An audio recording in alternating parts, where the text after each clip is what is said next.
Hello everyone and welcome back to Murph's Models. Today we are going to make the actual corpse bride from the film Tim Burton's Corpse Bride. Yes, today we're going to concentrate on this rather gorgeous, luscious corpse bride. Because she's the lead character of this film, Tim Burton had quite a bit to do with the designs, and here are a few of his ideas. Perhaps a tad gruesome. I mean, she's gruesome anyway. Gruesome but beautiful. We've got to hand it to her. A bit weird, but also quite strangely beautiful, even though she's blue. Anywho, Carlos Granjul managed to hone her down to 8 beautiful drawings, of which this is the one I like the most. But by the time they got to puppet stage, her features became a little finer, so her lips are a little more refined, as is her nose and her eyes. But that is the basic design that they went with. So anyway, let's have a go at making the actual corpse bride from the movie The Corpse Bride. As always, I like to start with a piece of wire and a block of wood with some strategically placed holes. Those holes are for this gauge of wire. With this wire, I need my foil. I'm going to create the base of the head with this foil. So that'll be the chin down here, and then we'll have it flat across the back. And just tape up the foil. The neck will go into here. Pierce a hole in there with this awl, because that will become the hole for the neck. So I'm going to put it in between these bits. And then a thickness of wire as well. How am I going to get that? Oh, that goes in nicely. Cool. I've also done some sheets of lovely Sculpting using my pasta machine. All I need to do now is to flatten these sheets over the foil so that we give the corpse bride a lovely fleshy skin. Because, of course, she is no longer in the land of the living, she's in the land of the dead. So I've smoothed down the Sculpey and I think I've got the head about the right size. Now it's time for some serious sculpting. And here's my serious sculpting mat and my serious sculpting tool. When you look from the side, she's got a little bit of a roundness around the mouth area and a little bit more of a chin than I've got here. So I'll smooth that down, and then looking at the nose, it sits in about like that, and then smooth it in. Other side. Next up, get that nice pert little nose happening and push in some nostrils and try and get that shape looking right.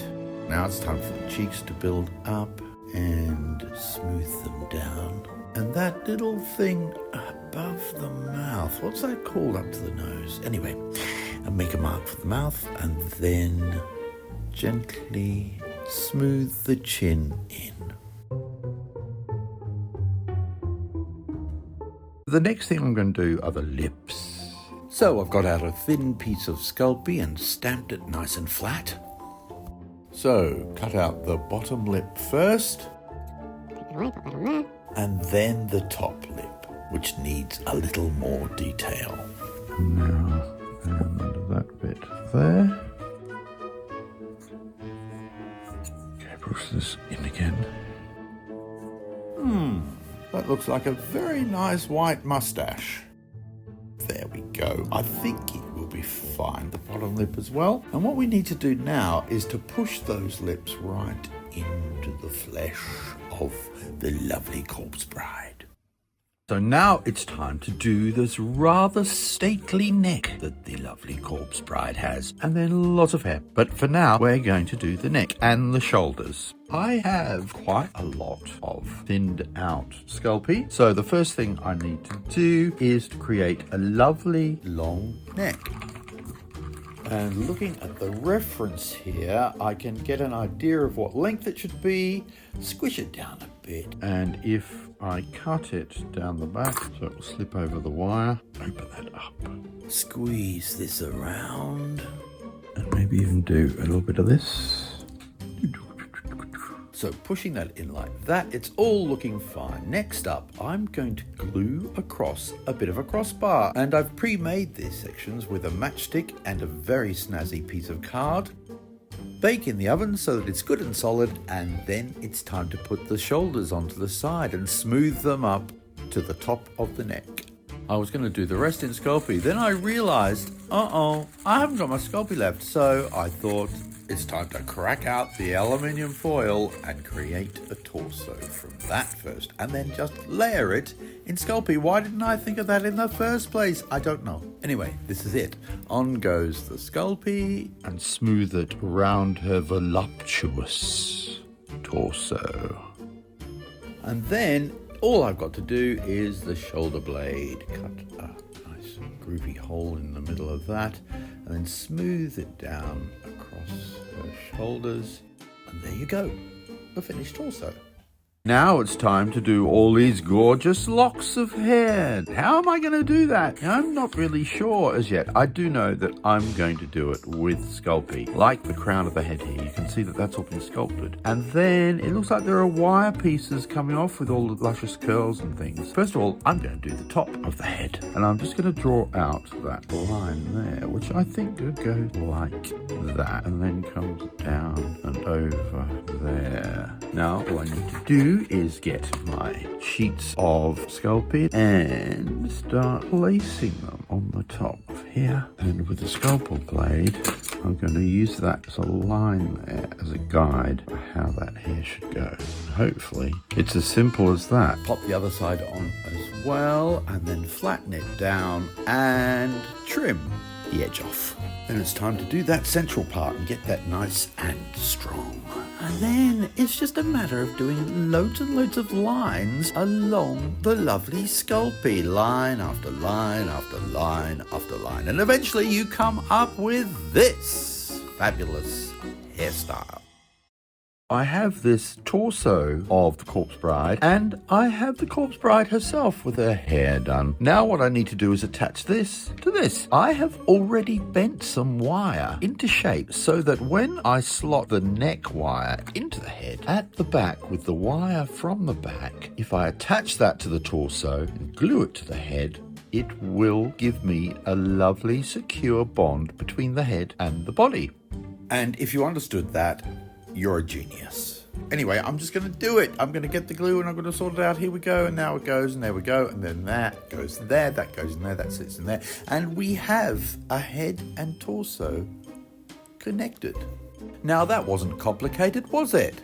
So it's time to do these lush eyelashes. To do that, I first of all have the eyeballs that will be sitting in the head of my corpse bride. I've marked one A and the other one A. That's stupid because I should have marked one A and the other one B. How come I did that? I'm not thinking straight this morning, or this afternoon, or this evening, or ever. I've counted up and the eyelashes are 8 that way and 8 that way. I'm going to do them on a piece of packaging card. So draw around them both, and don't forget to do those balance marks so that you know exactly which way each eye sits. So that is A, and this one, after modification, is B.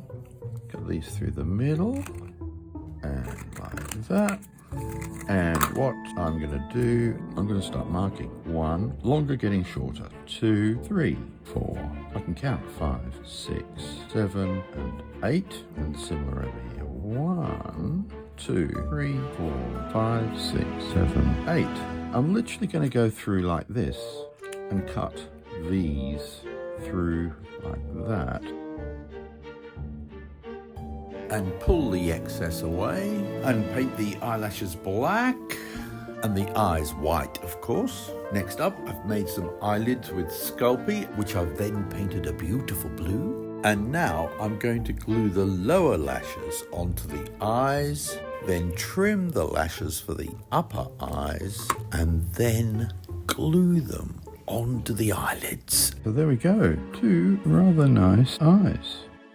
Now it's time to create this lovely corset. Here it is on one of the original designs too, to put onto the torso of the corpse bride. To do that, I have found this lovely wide craft lace, which goes on rather nicely over the top like that.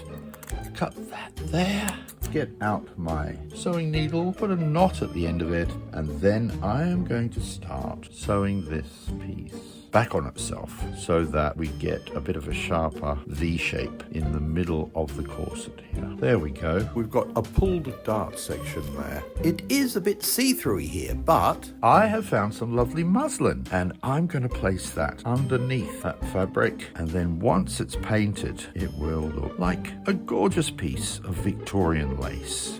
Now what I need to do is to just sew that onto itself so it gives you a nice profile. And in from behind with the needle and thread, not through my finger if I can help it, because that generally hurts. Just go through like that, and with a few judicious stitches, it's all sorted. It draws to my attention that I need to create a crease in here, so I'm going to do the same as what I've done before with a needle and thread. Pop that through there like that. And she's looking more voluptuous than ever. Let's see what that looks like. Yeah, that's pretty good.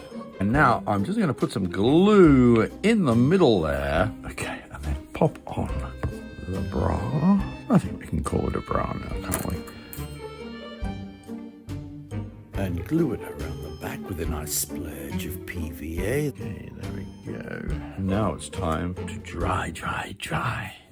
Now it's time to do these lovely locks down the side of the corpse bride. And I've got these pieces of wire which I've stuck in the holes around the side of the head. I've done some nice long thin sculpy strips from my pasta maker. So let's start wrapping that around these things here. Let's see what we can do. I've not done this before, so I don't actually know if they're going to work. But do I need to make that thinner as it comes down here? Probably do actually. So get a pair of scissors and snip it. And I'm actually twisting it around the wire a bit. I think that might help it to hold on nicely. Right, make sure that's sitting in there properly. And then it's just a matter of using the sculpting tools you have to create lots of lines going down those gorgeous locks that the corpse bride possesses. Nice. You can spend hours doing this. Eh? What fun we had creating hair for the gorgeous corpse bride. So now it's time to start painting this lovely luscious lady. So starting with the forehead, get some blue in there, and then around the eyes, and then down to the nose and around the upper lip, and of course the chin, the very important chin. Now it's time to darken around the eyes and also that wound on top of her head. Tickle the nostrils. I'm starting to highlight now and smooth those edges between the dark and the light. Let's paint that sculpted sculpey hair a lovely blue. And those lips need to go a lovely pink. With a wash of lovely darker crimson just to highlight those lips. And then all those hair strands need to go a dark blue, just like the top of the head. Okay, so now it's time to put her all together. Let's start off gluing all these strands of hair onto the sides of the corpse bride's head. 1, 2, 3, and then 4, 5, and 6. Now we need to fill in the joins with Sculpey so that it looks like one gorgeous blue mass of hair. So I've cut out this piece of card to slot in behind the head so that it looks like she has luscious blue locks behind her. Just a bit out here. And we'll get rid of this lot of card. Now I'm going to glue some Daz onto the card with PVA to create a hair effect.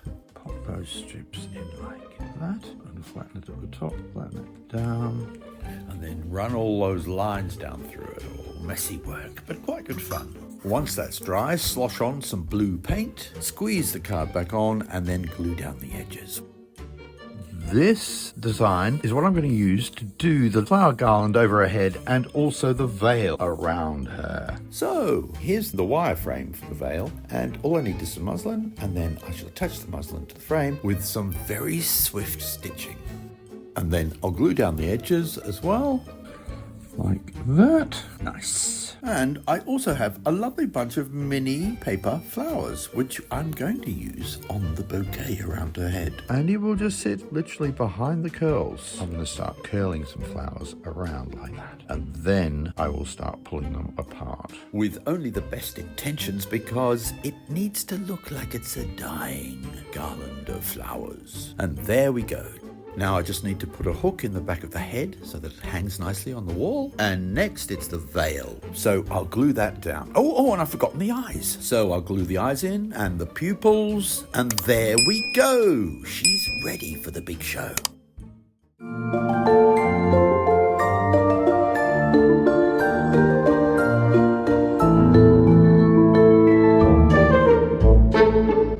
So that's the last in the Corpse Bride series at the moment, but don't worry, there'll be more next year. But in the meantime, thanks for watching and see you next time on Murph's Models.